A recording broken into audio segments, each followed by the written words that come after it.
Mihkel Kangur, Elurikkuse Erakond korraldas Rail Balticu teemalise rahvahääletuse. Mis ajendas teid seda tegema?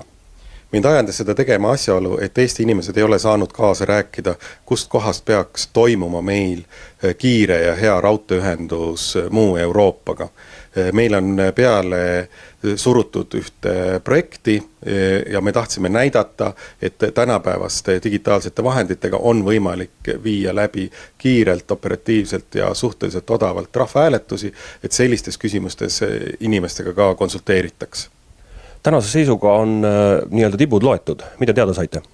Me saime teada mitmeid huvitavaid asju. Esiteks seda, et meil riigis valitseb tõesti digitaalne lõhe, et paljud inimesed ei suuda, neil ei ole võimalust digitaalses maailmas toimetada.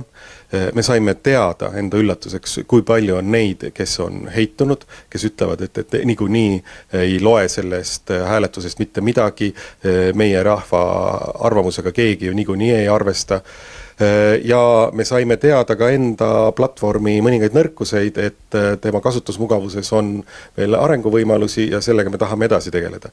Aga hääletustulemustest nüüd me saime väga selge signaali selle kohta, et Rail Balticu projekti sellisel kujul inimesed ei toeta, seda toetab ainult 18% inimestest, 82% inimestest on sellele selgelt ei öelnud. Samas näitavad hääletustulemused, et 75% inimestest oleks nõus, kui raudteeühendus toimuks üle mõne olemasoleva trassi, ehk et siis selle ümber ehitamise läbi.